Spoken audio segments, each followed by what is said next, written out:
Bienvenue dans ce podcast, votre nouvelle destination pour des histoires d'horreur. Ici, nous plongeons dans les ténèbres les plus profondes, où les ombres peuvent nous engloutir à chaque instant et où chaque bruit de craquement pourrait être le dernier. Je suis votre hôte, Mélissa, et dans cette première saison, nous explorerons des récits de terreur rédigés par mes soins. Ces récits ne sont que fictifs, sortis tout droit de mon imaginaire. Toute ressemblance avec des personnages existants serait fortuite, bien que le mal peut se cacher en chacun de nous. Éteignez les lumières, mettez vos écouteurs et laissez-vous emporter par l'horreur. Bienvenue dans le cabinet de l'étrange.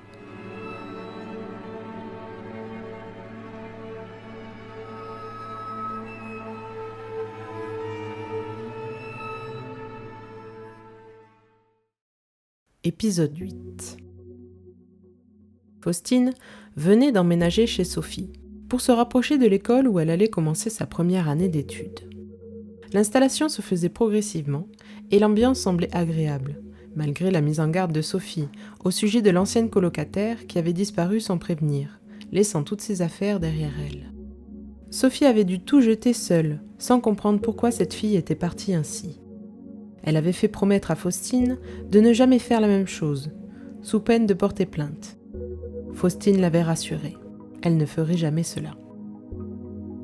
Elle emménagea tranquillement ses affaires durant l'été, profitant des longues journées ensoleillées pour s'installer confortablement dans la maison qu'elle partageait désormais avec Sophie. Les deux jeunes femmes organisèrent plusieurs soirées, invitant les élèves de l'école pour créer des liens avant le début des cours. La maison résonnait de rires et de conversations, et Faustine se sentait de plus en plus chez elle dans cette nouvelle vie. Un matin, alors que Faustine sortait pour se rendre à son premier jour de cours, elle croisa la voisine qui sortait sa poubelle. Elle lui sourit et lui dit bonjour, mais la femme l'ignora complètement. Faustine trouva son comportement étrange, mais ce n'était pas la seule chose qui l'interpellait. La voisine, bien que jolie, grande et mince, avec une trentaine d'années, portait des vêtements qui semblaient tout droit sortir d'un autre siècle. Sa tenue, usée et démodée, contrastait étrangement avec son apparence. Faustine haussa les épaules et continua son chemin, mais cette rencontre la laissa perplexe. Le soir, elle en parla à Sophie. « Sophie, j'ai croisé la voisine ce matin. Elle m'a complètement ignorée, mais le plus étrange, c'est qu'elle portait des vêtements très vieux, comme ceux d'une dame de 80 ans. » Sophie leva les yeux de son livre et fronça les sourcils. « Ah, tu as vu Madame Leblanc ?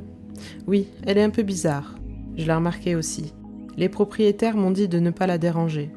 Ils m'ont prévenu à la signature du bail qu'elle habitait là depuis très longtemps et qu'il valait mieux ne pas chercher à sympathiser avec elle. Apparemment, même eux se méfient d'elle. » Faustine se sentit mal à l'aise.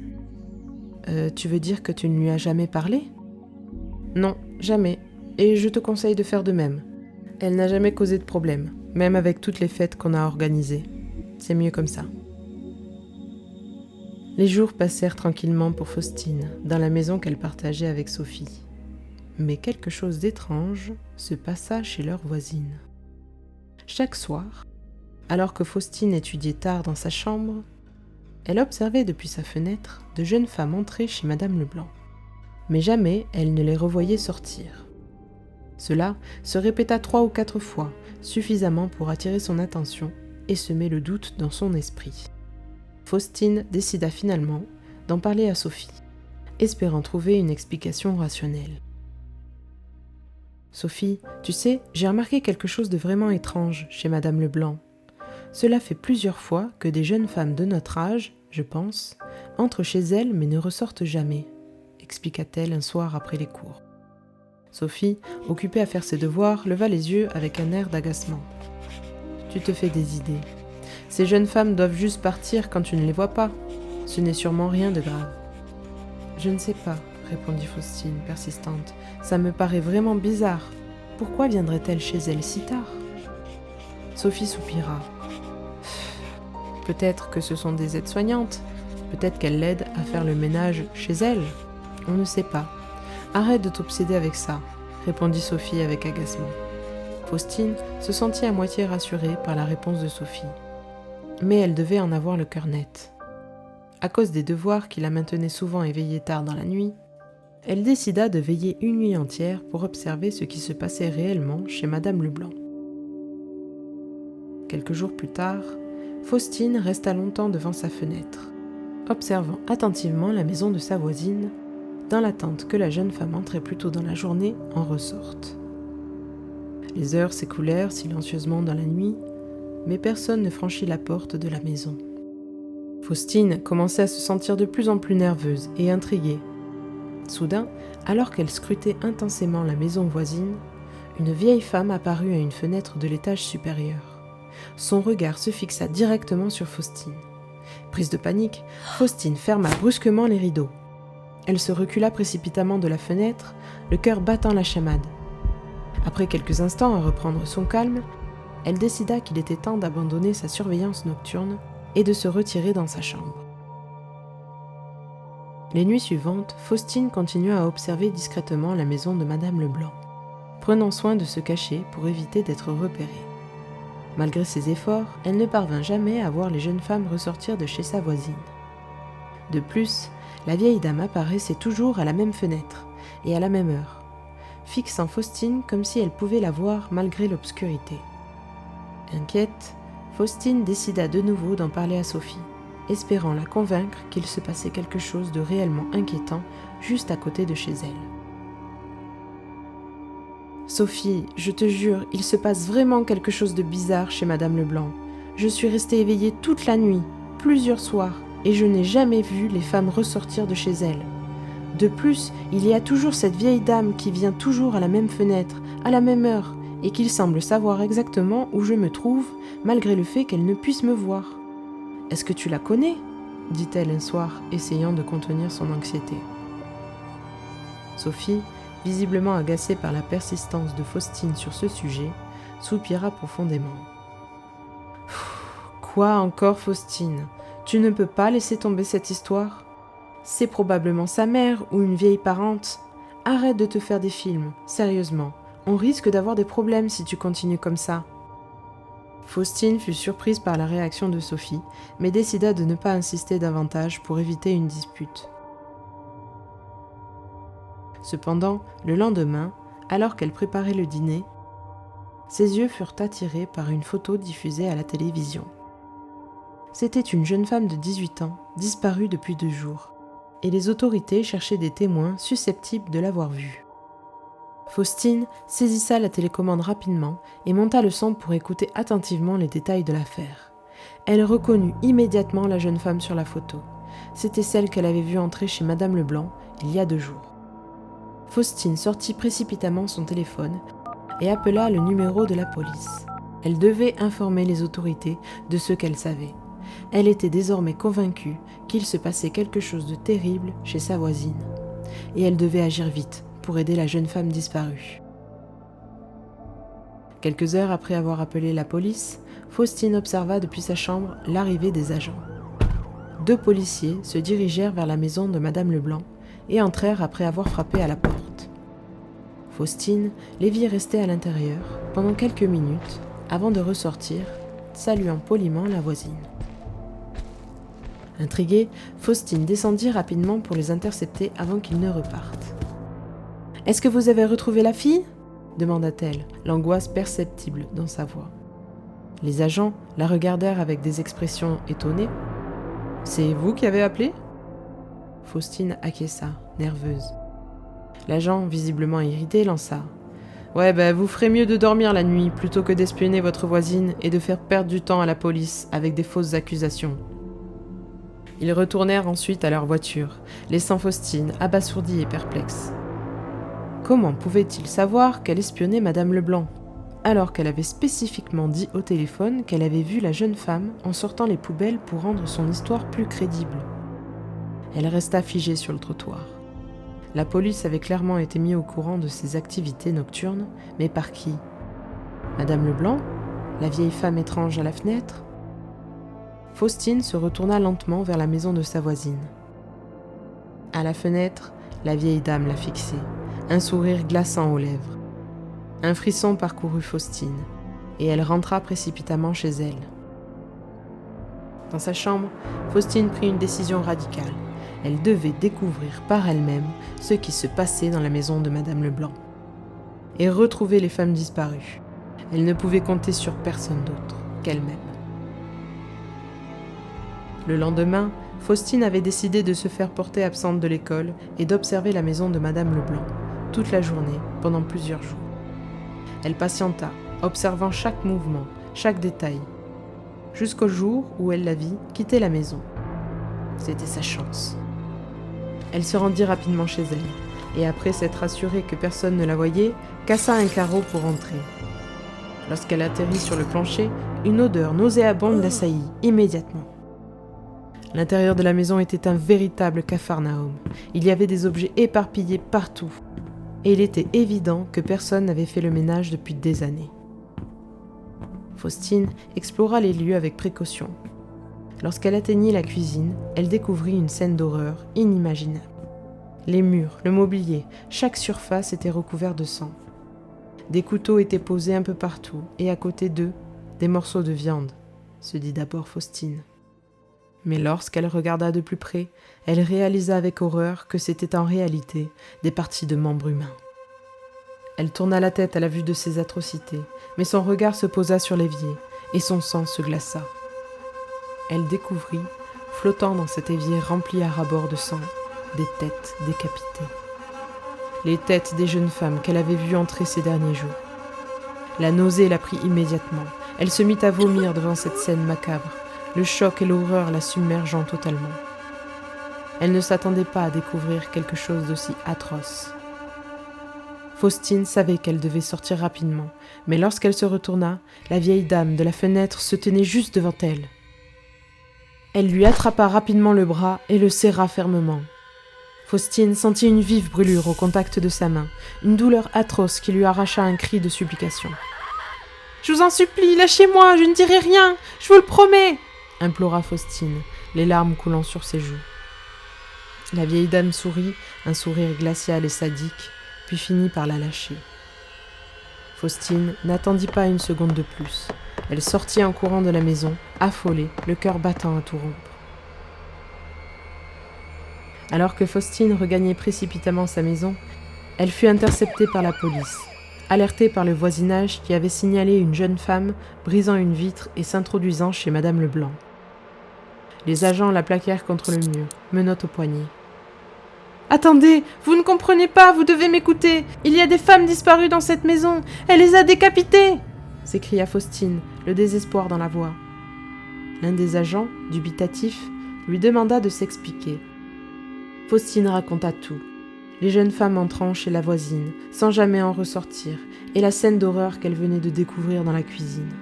« Allez vérifier, s'il vous plaît !» implora-t-elle. « Il y a des têtes humaines dans l'évier !» L'agent échangea un regard sceptique avec son coéquipier. « Vas-y, jette un œil, dit-il, en envoyant son partenaire dans la maison de Madame Leblanc. La vieille dame se tenait près de la porte, son sourire sinistre ne quittait pas ses lèvres. L'agent entra et revint quelques minutes plus tard en secouant la tête négativement. « Rien de tout ça, la maison est en désordre, mais pas de traces de ce qu'elle décrit, dit-il. « Non, vous devez me croire, je les ai vues. Elles étaient 12 à rentrer chez elles, et ne jamais en ressortir, insista Faustine désespérée. L'agent sembla intrigué. 12, dites-vous ? Comment le savez-vous ? Je les ai comptées, répondit Faustine, la voix tremblante. L'agent hésita. Il y avait bien 12 profils de jeunes femmes signalées comme disparues depuis le début de l'année. Il regarda la maison et la vieille dame un moment, puis donna un ordre à son coéquipier. Embarquons aussi la vieille pour l'interroger, mieux vaut être sûr. Les agents commencèrent par interroger la voisine au sujet des disparitions. Assise calmement, elle répondit avec une voix douce et posée. Je ne sais rien de ces disparitions, je n'ai plus de famille et vis seule depuis bien longtemps, affirma-t-elle. Il est vrai que des jeunes femmes viennent chez moi de temps en temps, mais ce n'étaient que des aides ménagères. Je peux le prouver avec le contrat que j'ai signé avec l'entreprise d'aide à domicile. Les documents sont chez moi, mais vous savez, monsieur, personne ne rend visite à une vieille dame comme moi. L'un des agents, dubitatif, nota cette information. « Si ce que vous dites est vrai, comment cela se fait-il que le bazar règne chez vous ?» La vieille dame eut un léger rire narquois et répondit qu'elle se sentait un peu gênée vis-à-vis de cela. Car en effet, elle demandait souvent aux jeunes femmes de lui faire la conversation, plutôt que les tâches ménagères. Tout ça dans le secret le plus total, pour ne pas leur attirer d'ennui avec leur employeur. Ce qui expliquerait l'état insalubre de sa maison. Les policiers eurent un peu pitié d'elle. « Très bien, nous allons vérifier tout cela. En attendant, pouvez-vous nous fournir vos papiers d'identité, s'il vous plaît, pour pouvoir commencer à enregistrer la déposition ?» La vieille dame obtempéra sans rechigner. Ils regardèrent attentivement sa carte d'identité, et l'agent, chargé de cette tâche, éclata de rire en voyant la date de naissance. « Hein, il y a certainement une erreur. Selon votre date de naissance, vous auriez 25 ans, alors que vous paraissez en avoir clairement plus du triple.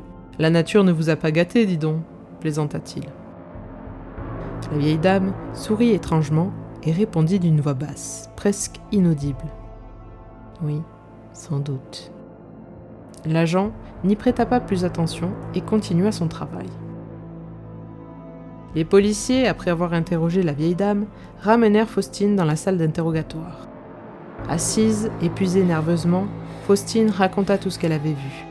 Elle expliqua ses nuits à observer sa voisine, les jeunes femmes qui entraient sans jamais ressortir, et la vieille dame qui la fixait toujours depuis la même fenêtre.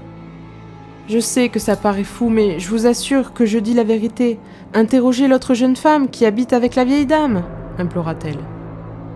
Les policiers échangèrent des regards sceptiques avant de se mettre à rire. « Mais enfin, vous prenez de la drogue, mademoiselle ? D'après ses propos, cette pauvre vieille dame habite seule depuis bien longtemps. Nous n'avons trouvé personne d'autre dans son domicile, et elle est la seule personne déclarée à cette adresse. Quand bien même il y aurait quelqu'un d'autre dans cette maison, vous n'avez aucune preuve de ce que vous avancez, mademoiselle. Juste une imagination débordante. » Faustine sentit son estomac se nouer. « Mais c'est la vérité, vous devez me croire, elle est dangereuse !»« Ce qui est certain, » répondit l'un des agents, « c'est que vous avez commis une intrusion avec effraction et une violation de domicile. C'est une bonne raison pour votre voisine de porter plainte et vous garder en garde à vue cette nuit. » Faustine, abasourdie, fut escortée jusqu'à une cellule. Elle ne pouvait pas croire ce qui se passait. Ce n'était pas elle qu'il fallait mettre en prison, mais sa voisine. Assise sur le lit de fortune de sa cellule, Faustine essayait de comprendre comment cela avait pu mal tourner. Elle était certaine de ce qu'elle avait vu. Les jeunes femmes, le sang, les têtes dans l'évier, et cette vieille dame, ce qu'elle lui avait fait au bras. Durant la nuit, Faustine fut réveillée par une vive douleur, dans ce bras, justement, semblable à celle que la vieille dame lui avait infligée quelques heures auparavant. Elle releva sa manche et découvrit une marque étrange, brûlante. La douleur devint rapidement insupportable. Elle se leva de son lit pour demander de l'aide, mais une fatigue écrasante l'envahit, la paralysant presque. Faustine se tenait au mur pour ne pas tomber, mais en voyant sa main, elle prit peur. La peau était envahie de plaies sanglantes. Elle regarda son autre main, puis ses jambes, tout son corps se couvrait de plaies, vidant son sang. La douleur et la peur la submergeaient. « À l'aide, aidez-moi !» Sa voix résonnait désespérément dans le silence oppressant de la cellule. Sa respiration devint difficile, chaque inspiration brûlant ses poumons. Elle regarda ses mains se dissoudre lentement, ses doigts se transformer en une masse informe de chair et de sang. Faustine ne pouvait plus tenir debout. Elle s'effondra sur le sol de sa cellule, son corps se disloquant, se transformant en une bouillie sanglante. Les cris de Faustine alertèrent les agents de police. Ils accoururent quelques minutes plus tard à sa cellule, mais il était trop tard. À l'intérieur, ils ne retrouvèrent qu'une flaque de sang, là où se trouvait Faustine, quelques minutes auparavant. La peur et l'incompréhension régnaient parmi les agents, qui tentaient de comprendre ce qui avait bien pu se passer. Mais la disparition soudaine et sanglante de Faustine n'était pas le seul fait étrange que les agents allaient bientôt découvrir. Le lendemain, l'agent de service se rendit à la cellule où la vieille dame était détenue. À sa grande surprise, il trouva à la place une jeune femme en pleurs, semblant complètement désorientée. « Mais qui êtes-vous ? Et que faites-vous ici ?» demanda l'agent interloqué. La jeune femme leva les yeux rougis par les larmes. Je ne sais pas, je suis venue chercher ma grand-mère et on m'a enfermée ici à sa place. Je ne comprends pas ce qui se passe, dit-elle d'une voix tremblante. L'agent, perplexe, demanda à l'un de ses collègues s'il reconnaissait cette jeune femme. Le collègue secoua la tête. Non, je ne l'ai jamais vue auparavant. Pris de doute, mais sans preuve tangible de ce qui avait pu se passer, l'agent s'excusa auprès de la jeune femme. « Je suis désolé pour cette méprise, vous êtes libre de partir. » La jeune femme, encore secouée, remercia l'agent et quitta la cellule, laissant les policiers dans un état de confusion totale. Ils avaient perdu Faustine, et maintenant, la vieille dame semblait avoir disparu, pour être remplacée par une inconnue. Les semaines passèrent et la disparition de Faustine devint un mystère non résolu. Ses proches, dévastés, la cherchèrent partout dans le pays. Les avis de recherche, les appels désespérés à la police et les enquêtes privées ne menèrent à rien. Faustine semblait s'être évaporée dans les airs, tandis que sa voisine, elle, en parfaite santé, continua de vivre des jours paisibles chez elle pendant de très longues années.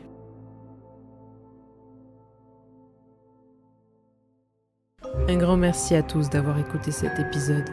C'était le dernier de la première partie de la saison 1 du cabinet de l'étrange. Si les épisodes vous ont plu, n'hésitez pas à le partager sur les réseaux sociaux et venez nous rejoindre sur Instagram. N'oubliez pas de vous abonner sur Spotify pour ne pas manquer la sortie de la deuxième partie. Quant à moi, je vous dis à très bientôt pour un nouvel épisode du cabinet de l'étrange.